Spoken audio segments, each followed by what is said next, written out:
Hello everyone, good evening you all. कुछ students होते हैं दुखी होते हैं पीटीयू की जो रिज़ल्ट की वजह से, कुछ होते हैं हैप्पी रहते हैं बिकॉज रिज़ल्ट काफ़ी अच्छा आया होता है। तो इसका मेन रीज़न यही होता है कि कुछ स्टूडेंट्स का पढ़ने का वे अलग होता है और कुछ का अलग, क्योंकि सबका सेम नहीं हो सकता, राइट।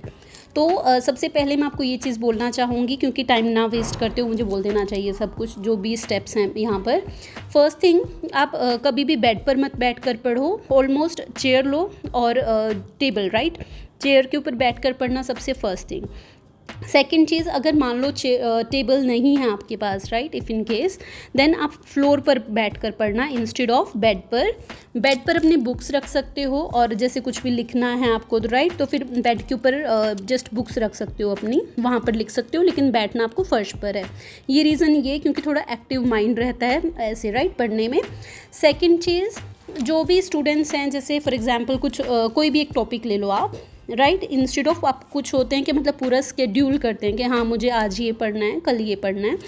पूरा प्लान करने के बजाय आप कोई भी एक या दो टॉपिक उठाना और बिल्कुल फिक्स टाइम रख लो कि हाँ इतने टाइम में मुझे ये टॉपिक कवर करना ही करना है, राइट।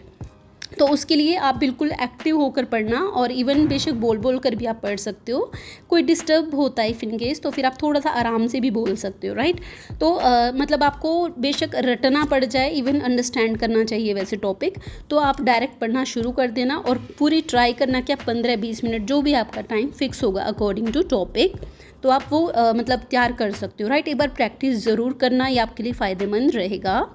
एंड ये स्ट्रेस मत लेना कि फाइनल एग्ज़ाम है तो फिर मैं कैसे पढ़ूंगा ये सब, राइट, क्योंकि आप दो डायरेक्ट मतलब एक एक टॉपिक उठाना जो इम्पॉर्टेंट है, सबसे पहले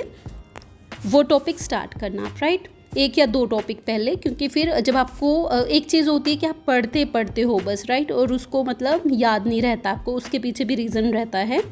ऑल राइट।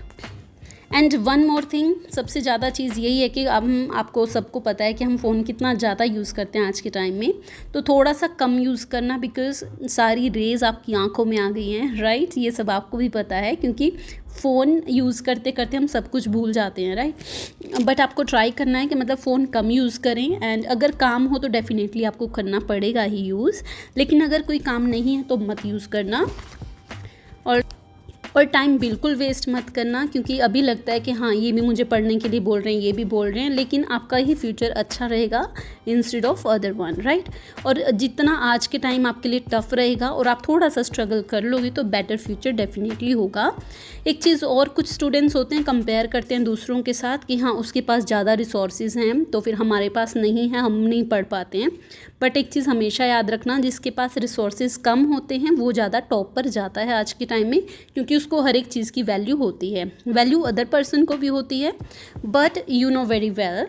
ओके। और सेकंड थिंग ये कि मतलब जो भी only for exam time, for example आपके पास टाइम बहुत कम है पढ़ने के लिए क्योंकि फाइनल एग्ज़ाम बिल्कुल पास हैं, तो इस केस में आपको क्या करना है कि मतलब जो कम कंटेंट वाली बुक रहती हैं, राइट, डिफरेंट सब्जेक्ट की, डिफरेंट ऑथर, ओके, तो फिर जो कम कंटेंट होता है जिनमें, वो पढ़नी है आपने, लेकिन साथ में आप हमेशा हर एक टॉपिक के फ्लो चार्ट अपने पास रेडी रखना,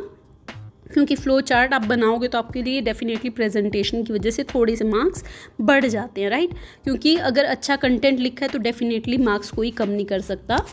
राइट। और सबसे बेस्ट रहेगा, कोई इशू नहीं आता है, एटलीस्ट पासिंग मार्क्स के लिए तो सुपर्ब है ये। अब एक चीज़ ये कि अगर आपको लगता है कि मुझे याद नहीं हो रहा टॉपिक, राइट, मतलब एक बार के लिए याद भी हो जाता है, तो फिर उसको प्रैक्टिस तो हर एक चीज़ मांगती है ना, तो आप उसको क्या कर सकते हो, या तो खुद बोलकर जस्ट विदाउट बुक में देख के बिना आप खुद बोल सकते हो, या फिर किसी को आप वो टॉपिक एक्सप्लेन कर दो ताकि आपको वो टॉपिक प्रॉपर याद हो जाए, राइट, मतलब एक्सप्लेन कर सकते हो। अगर आपको इंग्लिश पढ़ने में या फिर राइटिंग में प्रॉब्लम होती है, कुछ स्टूडेंट्स होते हैं जिनको नॉलेज बहुत ज़्यादा होती है लेकिन इंग्लिश की वजह से मतलब पेपर में या फिर मतलब नहीं लिख पाते एग्ज़ाम में ना, तो उसके लिए आप डेली जस्ट 15 मिनट्स के लिए थोड़ी सी प्रैक्टिस कर लेना, तो आपके लिए बेनिफिशियल रहेगा।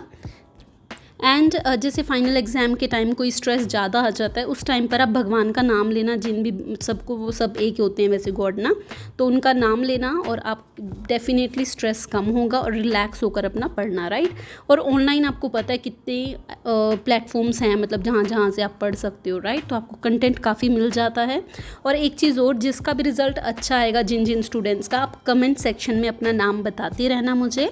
और मैं कमेंट में मतलब रीड कर लूँगी, उसके बाद मैं स्पेशली एक वीडियो में सबके नाम मेंशन करूँगी जिन जिन का रिज़ल्ट अच्छा आया है। Okay, thank you so much.